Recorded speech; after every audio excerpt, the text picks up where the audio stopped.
I'm really excited to welcome back to Cancer Connections Dr. Rachel Pearson. Dr. Pearson is a clinical marriage and family therapist in Wichita. Her clinic is just near Central on Woodlawn on the east side of town. She provides therapy and education to enhance sexual health for men and women and couples with intimacy concerns, with sensitivity to each client's values and spiritual beliefs. She has specialized training in difficulties with sexual desire and functioning, compulsive sexual behaviors or unhealthy sexual boundaries, and marital and relationship issues. She also conducts educational events and presentations on sexual enhancement for couples and individuals. Dr. earned her doctorate in community psychology and research from Wichita State University and her master's in marriage and family therapy from Friends University here in Wichita. So I'm excited to welcome Dr. Pearson back to Cancer Connections. She's been a gracious presenter for us several times and is always a very popular presenter. So I'll turn it over to her and she's going to manage her own slides. All right, thank you so much for that kind introduction. No. I don't see anything in the chat, Rachel. Okay, so we'll move on to looking at the cognitive, emotional, physical, behavioral, and relational factors. So I like to start with this cartoon. It reinforces all sorts of stereotypes. You see the female brain that is all about chocolate and shopping and gossip. And then you see the male brain, which is sex. And this is what some couples look like. But we can also see just as many heterosexual couples where the female might have a giant area of her brain dedicated to sex or dedicated to beer or dedicated to power tools. And male brains that might be interested in things that we would stereotype as a feminine characteristic. So I use humor a lot in my work to illustrate some of these societal expectations and to find ways to challenge some of them to help couples create, what are their sexual health goals.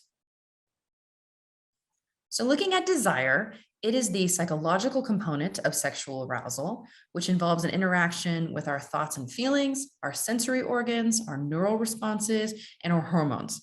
And it occurs throughout many parts of the body. So our skin is a significant sex organ. Our brain is a significant sex organ. It's not just, the genitals or the breasts or what are traditionally thought of as erogenous zones. And for a lot of individuals, desire can be negatively impacted through medical procedures and through the doctor's appointments and fatigue and financial stress. All of those things can negatively impact our desire. So the idea of intimacy doesn't even get started. So the sexual response cycle, the Masters and Johnson 4-stage model is an older model. There's been a lot of updates and changes to it, but I still use this model to explain to people how sexual response can occur, that there are 4 stages of excitement, plateau, orgasm, and a refractory period. Now, the typical male sexual response is to have sexual arousal and excitement, followed by orgasm, and then a refractory period, which is the time between responses, where for a man, if he's experienced an orgasm, that any further stimulation from him could be tiring, could be painful in some instances, could be fatiguing. And so oftentimes he may need kind of a break or to take some time to recover in between sexual experiences. For some men, this might be 5 seconds. For some men, this might be 5 days. And this response is often shorter for younger men. So I work with men as they're aging to normalize, like if you have intimacy on a Monday, you might not feel like doing it again, or might physically not be able to for a day or two, because there's an overall slowing down in response time. So I also work with men to realize that if you can't climb a flight of stairs at 50 that you could at 20, you're probably not going to have the same kind of sex at 50 than you did at 20 to create some realistic expectations. And then for women, some women may not experience desire without stimulation. There's a lot of women who do not have what we call spontaneous desire. They are not walking around thinking about sex. They're walking around thinking about, I got to get to that doctor's appointment. I got to call my sister back. I got to get that thank you card. And sex just isn't even on the list. But if there's some kind of stimulation, there's a look from their partner, there's a kiss, there's a romance movie on, there's something that stimulates them, then there's the desire. I laugh and say, sometimes you got to smell the food before you realize you're hungry. So sexual arousal and excitement and orgasm may take longer for women than for men. And from early adolescence to middle adulthood, arousal and orgasm can become more likely. We find that women become more comfortable in their bodies. Oftentimes they can worry less about that wrinkle or how do I look there, become more comfortable with their sexuality. And as they're able to relax, orgasm can become more likely.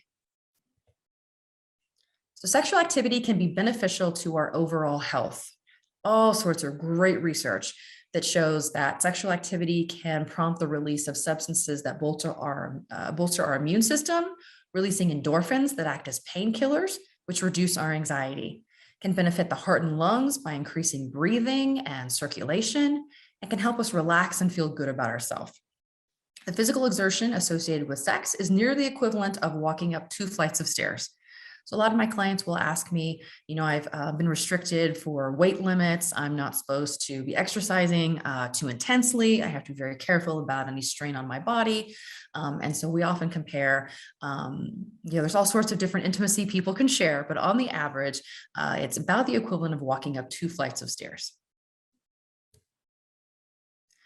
Now, the impact of cancer on sexuality is that some individuals may get less nurturing signals of sexuality as bodies change and intercourse can become uncomfortable. As hormones are changing, there can be emotional changes that can include irritability, mood swings, depression. Vaginal walls can thin, lubrication can decrease, and sex may become painful. So I work with a lot of my clients on being aware of those signs and what to do with that. So they may need to use safe lubrication if they're not lubricating on their own, and helping educate them that that doesn't mean there's a lack of attraction to their partner or their partner is doing anything wrong. The body's just not producing enough lubrication for sex to be comfortable. We may have to work on finding new positions so that sex can not have pain. Because as lower libido or slowing of sexual arousal can also occur, orgasms can also be less intense. And that's the thing a lot of people aren't prepared for. They may be aware that their body's fatigued, or with medication they're taking, it's harder to get desire, harder to get aroused. But then if they do all that work and the orgasm feels like, it may feel like, well, what was that? What was that for? So I work with techniques with my clients on how to increase that arousal, help make those orgasms more satisfactory. Clients may also experience hot flashes and night sweats, sleep disturbances, and weight gain and or food cravings. Questions about any of that?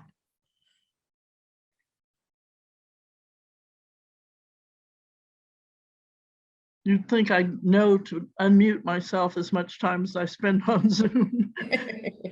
You mentioned safe lubricants. Do you have specific recommendations? Yes, and I list them at the end. Slippery stuff has been pretty safe. Anything that is water soluble, doesn't have any harsh chemicals. Just a warning, a lot of things in the sexual enhancement industry are not FDA approved. They don't have to go through special certifications or anything like that. They can just put on the bottle for novelty use only. So if it, hurts your body or anything, they can find ways to not be as liable. So you don't want anything that has any sugars, any colorings, any flavorings. If it smells or tastes like a Jolly Rancher, you do not want to be putting it inside of your body. Most likely it's going to have some kind of sugar or something that's going to give you urinary tract infection, yeast infection, pain. You want something that's water soluble that the body will just flush out. So I find that a lot of my clients are using things that are silicone based because silicone lasts longer than water based lubricants. But the silicone doesn't flush out of your body and can over time, be unsafe for the body. Certainly don't want anything that's got hormones or anything like that in it.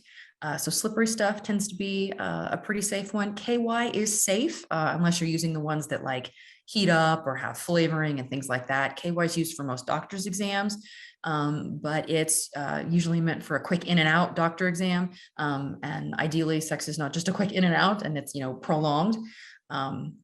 So just really checking the ingredients to make sure that it's water soluble and doesn't have anything unsafe in it. Thank you.